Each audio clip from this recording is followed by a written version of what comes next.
Assalamualaikum warahmatullahi wabarakatuh. Salam sejahtera, shalom. Om Swastiastu, Namo Buddhaya, dan salam kebajikan. Saya Kanil Amena, dosen program studi teknik sistem perkapalan, jurusan teknik mesin, Fakultas Teknik Universitas Patimura. Saat ini, saya akan menyampaikan tentang bidang pengajaran saya pada prodi teknik sistem perkapalan. Ada beberapa mata kuliah yang saya ajarkan, tetapi mata kuliah yang saya pilih adalah mata kuliah tahanan dan propulsi kapal. Mata kuliah ini adalah mata kuliah bidang keahlian yang diberikan pada semester 5 dengan bobot 3 SKS. Capaian pembelajaran mata kuliah mengacu pada CPL Prodi TSP, yakni yang pertama, mahasiswa mampu memahami dan menjelaskan tahanan dan propulsi kapal. Yang kedua, mahasiswa mampu menghitung dan menganalisa besarnya tahanan kapal yang dibuat dengan beberapa metode. Yang ketiga, mahasiswa mampu merancang sistem propulsi kapal. Yang keempat, mahasiswa mampu menganalisa engine propeller mesin. Deskripsi singkat tentang mata kuliah tahanan dan propulsi, yaitu mahasiswa akan belajar tentang konsep tahanan dan propulsi kapal, komponen-komponen tahanan kapal, menghitung dan menganalisa besarnya tahanan kapal yang dibuat dengan metode yang dipilih, merancang sistem propulsi kapal, dan menganalisa engine propeller mesin. Bahan kajian, tahu materi pembelajaran. Yang pertama, konsep tahanan dan propulsi kapal. Ini meliputi pengertian tahanan dan propulsi kapal, komponen-komponen tahanan kapal. Yang kedua, metode perhitungan tahanan kapal, yakni metode Hartle dan Duke-Hammer, Eyre, Holtrop, dan Taylor. Tahanan dihitung secara manual, kemudian dibandingkan dengan simulasi menggunakan software langsung. Yang ketiga, perancangan sistem propulsi, yang terdiri dari teori propeller, daya dorong kapal, geometri propeller, teori momentum, teori elemen daun, teori sirkulasi, analisa dimensional, weight, thrust, deduction, dan koefisien propulsif, geometri propeller, dan kapitasi. Dan yang keempat adalah engine propeller mesin, yakni kesesuaian antara lambung kapal, daya motor, dan propeller. Maupun metode pembelajaran yang saya gunakan adalah ceramah dan metode pembelajaran yang berpusat pada mahasiswa, yaitu diskusi kelompok, simulasi, studi kasus, dan pembelajaran berbasis proyek. Referensi yang saya gunakan adalah yang pertama, Involve 1992, Tahanan dan Propulsi Kapal, Erlangga, Jakarta. Yang kedua, SPKA, Harvard, John, Wiley, and Stud, Resistance and Propulsion of Ship. Yang ketiga, Design of Marine Screw Propeller. Keempat, Disney, Jersey City, Principle of Naval Architecture Volume 2. Yang kelima, WPA Van Lameren, Resistance, Propulsion, and Steering of Ship. Bobot penilaian yang saya buat sesuai hati dengan mahasiswa pada pertemuan awal saat kursus kuliah, yaitu kehadiran 15%, tugas 30%, TS 25%, dan UAS 30%. Berikut ini saya akan menunjukkan video pembelajaran saya secara digital.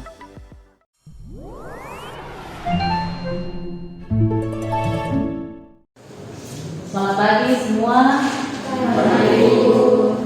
Hari ini kita bertemu di pertemuan kedua ya. Pertemuan kedua dari pertemuan pertama kita kemarin. Kita sudah buat kontrak kuliah, kemudian Ibu sudah menyampaikan RPS, CPMK, capaian pembelajaran mata kuliah dari mata kuliah ini, dan kita sudah ada kontrak kuliah. Hari ini kita sudah ada pada pertemuan kedua, tapi materi yang Ibu akan bawa adalah untuk mata kuliah tahanan dan propulsi. Materi pertama, tahanan kapal dan propulsi kapal. Tapi sebelumnya sub CPMK untuk pertemuan kedua ini yang harus Ibu harapkan dari Anda ketika Anda mendengar materi yang disampaikan adalah Anda bisa mengerti dan memahami tentang tahanan dan propulsi kapal. Apa itu tahanan dan propulsi kapal? Kemudian Anda bisa menjelaskan tentang hubungan tahanan kapal dan propulsi kapal. Kemudian bahan kajiannya adalah bahan dasar tahanan, konsep dasar tahanan kapal dan propulsi, kemudian hubungan tahanan kapal dan propulsi kapal itu seperti apa. Nah, metode pembelajaran yang Ibu gunakan dalam pembelajaran hari ini yaitu menggunakan ceramah aktif dengan bantuan PowerPoint ini dengan kita tatap muka, kemudian Ibu akan menggunakan beberapa ilustrasi, menggunakan animasi dan mengharapkan Anda bisa menyaksikan dan memahami apa itu tahanan dan propulsi kapal. Nah, ini beberapa referensi yang Ibu gunakan untuk pertemuan kedua. Nah, kita masuk pada materi yang kedua yaitu tentang apa itu tahanan kapal, tahanan dan propulsi kapal. Pertama, apa itu tahanan kapal? Apa yang Anda lihat di sini? Kapal. Ya jangan bilang lihat tanda tanya, yang lihat kapal. Ada tanda tanya juga. Apa itu tahanan kapal? Perhatikan.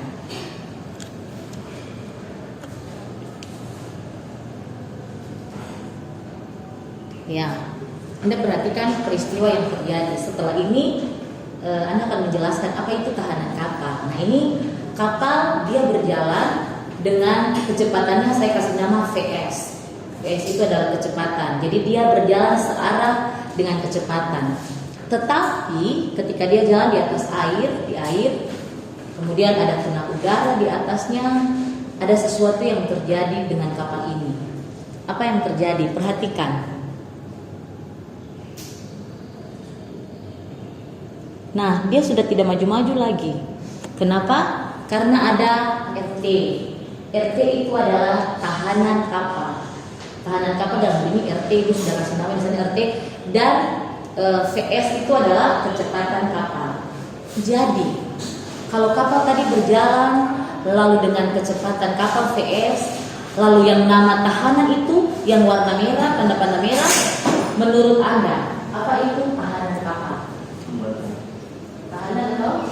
Hambatan. Ya, jadi dia menghambat kapal. Yang lain, apa itu tahanan kapal? Jadi akan bilang hambatan. Yang lain, apa itu tahanan kapal? Jadi tahanan kapal itu gaya fluida yang bekerja pada kapal yang menyebabkan yang bekerja sedemikian rupa sehingga dia melawan gerak kapal. Ya, terima kasih Dewi. Dewi bilang gaya fluida yang bekerja sampai kapal itu tidak bisa maju, dia berlawanan dengan kapal. Yang lain, baik, terima kasih ya Asro dan Dewi untuk jawabannya. Benar. Jadi kalau dari gambar ini, Anda tadi bisa lihat kapal jalan, kapal itu berjalan. Siapa sini sudah pernah naik kapal? Angkat tangan. Ya, yang sudah pernah naik kapal. Bagaimana waktu naik kapal? Pernah rasakan mual karena ombak? Pernah rasakan kedinginan karena angin kuat di kapal? Pernah. Angin yang kuat di kapal, kemudian gelombang yang dirasakan itu adalah tahanan dan hambatan. Dan itu termasuk dalam fluida. Air termasuk fluida cair, udara, fluida gas. Ya, jadi itulah sebabnya tahanan kapal itu adalah gaya fluida. Jadi gayanya itu berasal dari fluida. Gaya fluida yang bekerja sedemikian sehingga menghambat gerak maju kapal. Makanya tadi Ibu bilang geraknya RT-nya itu tahanan kapalnya berlawanan dengan kecepatan. Jadi waktu kapal itu berjalan misalkan dengan kecepatan 8 knot, dia dibuat pertama dengan kecepatan 8 knot. Tapi ketika dia berjalan ada dapat angin, ada dapat ombak, dia punya kecepatan. Tahanan ini akan berusaha kalahkan, kalau bisa dia tidak bisa jalan sesuai dengan kecepatan itu. Makanya dia akan jadi 8, jadi 1, 6, 5 dengan sangat lambat karena hambatan ini yang sangat kuat. Tapi itu sebagai tahanan, itu berarti tahanan itu besarnya gaya yang harus diatasi untuk menggerakkan kapal pada kecepatan VS. Itu berarti kalau seorang dia buat kapal lalu dia jalan, lalu tahanan kalahkan kapal, kecepatan kapal, lalu kapal akhirnya punya kecepatan sangat rendah, ya sudah, tidak usahlah buat kapal, tidak usahlah, percuma buat kapal susah-susah tapi tidak bisa kalahkan hambatan. Tidak. Itulah sebabnya kenapa mahasiswa teknik sistem perkapalan perlu belajar tentang tahanan kapal, karena ketika kapal dibuat, saya mau kecepatan kapal saya sedemikian 8 knot, tapi saya akan hitung dengan panjang kapal sedemikian, dengan kapal seperti ini, kira-kira tahanan berapa yang dia akan hadapi. Dia punya tahanan kira-kira berapa, ombak, gelombang, udara, itu berapa yang dia akan hadapi. Nah, ketika kita tahu bahwa kapal ini dengan kecepatan ini, dia akan menghadapi tekanan sebesar ini, hambatan sebesar ini yang menghambat dia tidak bisa maju. Nah, ketika kita tahu seperti itu, teknik sistem perkapalan akan merancang sistem propulsi. Nah, jadi sistem propulsi itu akan mengalahkan tahanan itu, akan mengalahkan hambatan. Sehingga yang tadinya kita punya kecepatan 8, kita akan bisa berjalan 8 knot karena kita punya sistem propulsi yang ada dalam kapal yang bisa kalahkan tahanan itu. Sudah? Boleh mengerti? Nah, ini sistem propulsinya. Sistem propulsi itu mulai dari, jadi disebut sistem propulsi itu mulai dari motor induk. Ini motor induk kapal. Kemudian dia teruskan ke poros tapi sampai di gear. Nah, jadi dari daya dari motor induk namanya indikator horsepower. Jadi namanya IHP, indikator horsepower. Nah, indikator horsepower ini adalah ketika kita beli motor induk, misalkan kita beli sudah terpasang 1100 horsepower. Nah, ini daya indikator adalah daya ketika kita beli mesin sudah terpasang di mesin itu. Sudah terpasang di mesin itu dayanya sebesar ini. Nah, ketika dia ada di dalam kapal, daya itu keluar meninggalkan mesin induk, dia akan tiba di daya di gear. Namanya brake horsepower. Kalau menurut Anda. Nah, setelah dia dari situ, daya diteruskan lagi ke shaft horsepower. Setelah dari shaft horsepower, dia diteruskan sampai di delivered horsepower, daya yang tiba di baling-baling. Menurut Anda, kalau daya dari brake horsepower sampai ke delivered horsepower, dia bertambah atau berkurang? Ayo. Kenapa? Karena pasti daya itu kan dari motor induk sampai pertemuan itu melalui gear, melalui shaft, pasti daya sebagian berbuat di gear dan shaft. Ya, oke. Benar. Jadi ingat ya bahwa as propeller itu adalah dia tidak statis, dia tidak tetap, dia akan terus berputar. Karena dia terus berputar, jadi sistem propulsi tadi aku ulangi, sistem propulsi itu mulai dari motor induk, as propeller sampai di propeller. Ini adalah satu sistem propulsi. Jadi kalau cuma motor saja bisa disebut sistem propulsi? Tidak. Kalau cuma baling-baling? Tidak. Sistem propulsi itu mulai dari ini serangkaian ini, motor induk, as sampai ke baling-baling kapal. Nah, benar tadi yang Dewi bilang, kenapa dayanya berkurang? Karena ini tadi aku bilang, dia meneruskan putaran. Jadi dia as itu terus bergerak sehingga ada kehilangan daya di sini. Ada kehilangan daya. Nah, kehilangan daya itu kita sebut efisiensi gear. Ini efisiensi gear, kehilangan daya di gear, kemudian efisiensi shaft. Ini efisiensi shaft, kehilangan daya di poros propeller, kemudian ada koefisien propulsi. Ini kehilangan di koefisien propulsinya. Itulah sebabnya. Jadi ini sistem propulsi. Kalau kita sudah tahu hambatan kapal ini, jadi kalau efektif horsepower, daya efektif itu adalah daya yang ada pada kapal itu. Belum ada sistem propulsinya. Makanya tadi kalau dia jalan belum ada sistem propulsi, ombak, angin, hambatan daya yang bekerja besar, kecepatannya tidak bisa sesuai dengan yang diinginkan. Tapi ketika kita punya sistem propulsi, kita bisa kalahkan tahanan dan hambatan itu. Jadi kita bisa kalahkan tahanan dan hambatan sehingga kecepatan kita bisa sesuai dengan yang kita inginkan. Nah, kalau ini penjelasan sedetailnya itu nanti kita akan pelajari ketika kita bahas tentang propulsi secara lengkap. Hari ini kita hanya akan bahas secara umum untuk Anda mengerti apa itu tahanan dan propulsi kapal. Nah, untuk mendapat nilai brake horsepower, jadi daya yang tiba di rem, kita dapat dari efektif horsepower, daya yang dimiliki kapal. Ingat, daya EHP itu apa tadi? Efektif horsepower itu daya yang mana? Daya yang dimiliki kapal tanpa sistem propulsi. Belum ada sistem propulsi. Nah, ini persamaan nanti kita akan mendalami ini ketika kita belajar di minggu-minggu pertemuan selanjutnya.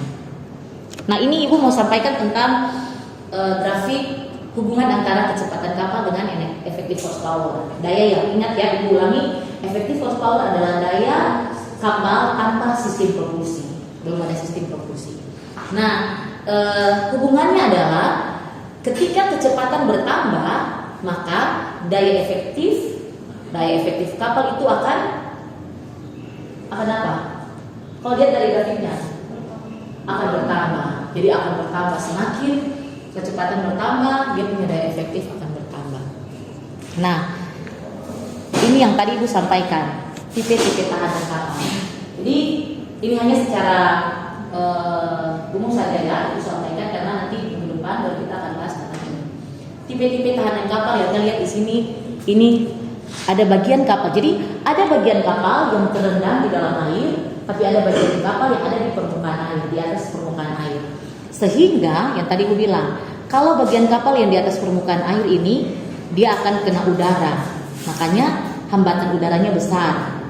Lalu kapal yang ada di dalam air, yang terendam di dalam air, dia akan kena dengan hambatan gelombang yang berhubungan dengan air, fluida air. Selain hambatan gelombang, dia akan berhubungan juga dengan RF ini, hambatan gesek. Jadi tahanan gesek. Kapal akan bergesekan dengan fluida air. Nah, kalau kapal itu baru dibuat, berarti dia punya lambung akan licin. Otomatis dia punya tahanan, menurut Anda akan lebih bagus atau kapal yang sudah lama? Lebih bagus yang baru. Ya, lebih bagus yang baru karena dia punya tahanan kurang kan, karena dia punya lambungnya halus. Tapi kalau semakin lama, lambungnya semakin kasar, ada binatang-binatang laut yang menempel. Dia punya gesekan antara fluida air dengan lambung kapal itu akan lebih besar, tahanan geseknya akan lebih besar. Itulah sebabnya kalau nanti kapal atau kalau nanti sudah bekerja, sudah ada kapal itu akan selalu ada dok tahunan. Jadi ada dok 5 tahunan. Kenapa? Karena itu, walau memang tidak ada kerusakan, tapi mereka harus tetap naik dok di 5 tahunan itu karena mereka harus bersihkan dia punya lambung, harus buat perawatan. Itu saja untuk pertemuan kita hari ini, dan untuk pertemuan minggu depan metode yang digunakan nanti adalah learning management system. Jadi ada video yang Ibu sudah buat dan Ibu sudah upload di YouTube. Nanti Anda bisa pelajari itu tentang ini, komponen-komponen tahanan kapal, tahanan gesek, tahanan udara, tahanan gelombang. Itu Anda bisa lihat dan nanti di YouTube. Ibu akan bagikan linknya. Kalau Anda boleh pelajari di YouTube minggu depan, Ibu akan kasih kuis tentang materi yang Anda sudah nonton di YouTube. Itu adalah metode yang Ibu gunakan nanti untuk LMS, namanya metode LMS untuk minggu depan. Pertemuan kita hari ini sampai di sini untuk materinya. Mungkin ada yang mau bertanya? Ya, ada. Jadi Bu, ini kan saya ada tugas proposal penelitian. Jadi proposal penelitian itu tentang studi kasus tahanan terhadap panjang kapal. Jadi apabila panjang kapal ditambah, apakah dia punya berpengaruh pada hambatan dan tahanan? Terima kasih untuk pertanyaan baru. Kalau saya ada kalau boleh Nah, jadi memang ada beberapa kasus seperti itu. Jadi ada beberapa kasus, pernah juga waktu kuliah dulu ada pernah turun ke lapangan dapat kasus seperti itu.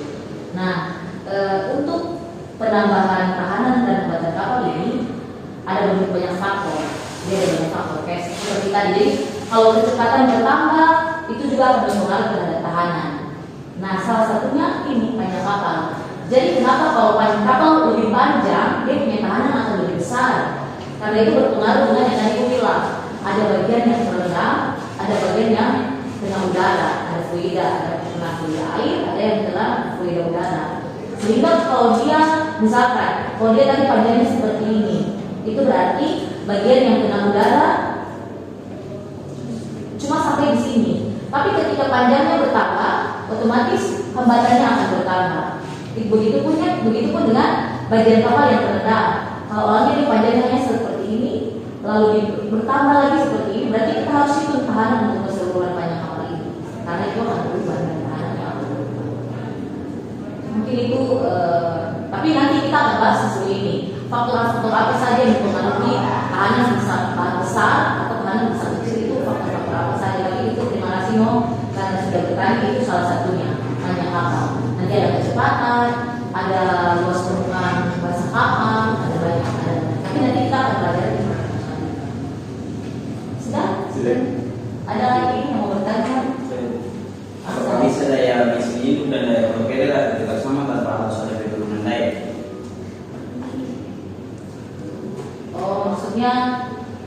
tidak, daya harus tetap sama dari motor induk sampai di propeller tetap sama. Nah, kalau untuk dasar ilmu ini ya, dasar ilmu tadi untuk propulsi untuk manusia daya dari motor induk sampai ke balik-balik itu seperti sekarang ya, bilang sekarang itu seperti ilmunya 2 kali 3 6, 4 kali 3 12. Itu sesuatu yang sudah tidak bisa dirubah karena mau sampai kapanpun itu ilmu yang sudah pasti 2 kali 3 6 itu sudah pasti berbeda. Jadi sama dengan ini, kita tidak bisa pernah menghindari ketika mulai dari motor induk dia harus ada putaran yang meneruskan daya itu sampai ke balik-balik. Tidak bisa dari motor induk langsung ke balik-balik, tidak bisa seperti itu. Tapi saya tidak tahu dengan kemajuan teknologi 10 tahun, 20 tahun, 30 tahun ke depan, siapa tahu nanti ada kemajuan teknologi bisa langsung menggunakan satu alat sehingga dari motor induk tidak perlu lewat as, tidak perlu lewat shaft atau as, langsung ke propeller. Saya tidak tahu. Saya juga tidak tahu nanti 20 tahun ke depan ada kemajuan teknologi, ada alat yang dipasang motor induk tidak perlu lagi pakai gear, tidak perlu lagi pakai putaran yang panjang, langsung bisa kapal bisa jalan dengan cepat. Saya tidak tahu karena itu kemajuan teknologi yang kita tidak bisa prediksikan kayak dulu. Dulu kan kapal hanya dengan layar, kemudian berkembang, tidak pernah orang tahu bahwa kapal ini bisa bergerak nanti dengan tenaga nuklir. Tidak pernah orang-orang di sana waktu kapal layar, kapal layar, tidak pernah membayangkan itu. Itulah sebabnya itu jawabannya. Untuk sekarang itu kita tidak bisa lagi dari pernyataan seperti itu. Memang harus ada putaran untuk daya lalu diteruskan oleh as, propeller sampai ke propeller untuk dayanya sehingga ada pengurangan daya. Tapi kembali lagi ulang kita tidak tahu sesuatu yang terjadi di 20 tahun, 30 tahun depan. Mungkin seperti bahan bakar. Kalian mungkin akan belajar artikel ada chip yang ditaruh di bahan bakar sehingga menghemat bahan bakar. Tapi itu kemajuan teknologi yang kita tidak pernah bayangkan sebelumnya. Makanya kali ini ibu tidak tahu mungkin besok pada ini langsung ke propeller. Dayanya akan tetap. Itu saja Aksan yang mungkin ibu bisa jawab. Kalau tidak ada lagi, ibu mau kasih beberapa pertanyaan, mengulang lagi materi yang ibu sudah kasih. Ibu mau melihat respon Anda apakah benar-benar sudah mengerti dan menerima apa yang ibu sampaikan. Apa itu tahanan kapal? Ayo. Yang pertama adalah sesuatu yang mengangkat atau melawan dan berlawanan dengan kecepatan kapal. Sesuatu itu apa? Fluida misalnya air. Nah, ini gaya fluida. So, itu harus bilang betul. Gaya fluida yang bekerja sehingga menghambat gerakan kapal. Kalau propulsi, apa itu propulsi? Karena tadi kita punya tujuan pembelajaran, Anda harus mengerti, memahami tahanan, lalu hubungannya dengan propulsi. Apa itu propulsi? Lastro, apa itu propulsi? Propulsi menurut saya itu adalah Sistem propulsi. sistem propulsi menurut saya itu adalah sebuah elemen atau mesin atau motor induk yang menghasilkan daya agar di mana penghasil daya utama kapal dapat melawan batu tadi. Itu propulsi. Dia melengkapi. Jadi kalau sistem propulsi apakah semua motor itu? Tidak perlu. Apa? Ada mesin. Nah, jadi tiga komponen penting itu mesin induk, as, propeller, dan propeller. Dan kalau mesin induk itu bukan sistem propulsi. Cuma balik-balik itu bukan sistem propulsi. Nah, hubungannya tahanan dan propulsi apa? Oh, tadi pengertian. Karena kita punya dua tujuan tadi ya. Tadi pengertian tahanan, pengertian propulsi. Hubungan tahanan dan propulsi apa? Aksan. Karena kita kembali menurut Ya. propulsi kan sistem bergerak pada kapal. Jadi sistem bergerak itu kalau apabila ada tahanan sistem bergerak itu akan bergerak untuk yang sepedaya yang bisa melawan hambatan itu. Ya, nah, terima kasih Aksan. Berarti semua sudah menyimak dengan baik. Benar. Jadi setelah mata kuliah ini, tadi kita sudah bahas di pertemuan pertama. Tujuan dari mata kuliah ini adalah nanti Anda akan buat proyek. Jadi ada cara kapal, kemudian Anda akan menghitung masa kapal yang saya punya ini tahanannya berapa. Kalau saya akan merancang sistem propulsi yang bagaimana supaya saya punya partner ini tetap bercepatan sesuai yang saya mau. Itu kuliah dari saya hari ini. Saya berharap semua boleh ingat, dan ingat jangan lupa nonton YouTube nanti dibagikan supaya lihat tentang pemerintahan kapal. Selamat siang, sampai bertemu lagi nanti di minggu depan. Siap, Bu. Demikianlah video pembelajaran saya di kelas pada kuliah terhadap profesi kapal, program studi perkapalan, jurusan mesin, Fakultas Teknik Universitas Padang. Akhirnya, Assalamualaikum warahmatullahi wabarakatuh. Salam sejahtera, shalom, Om Swastiastu, Namo Buddhaya, dan salam kebajikan.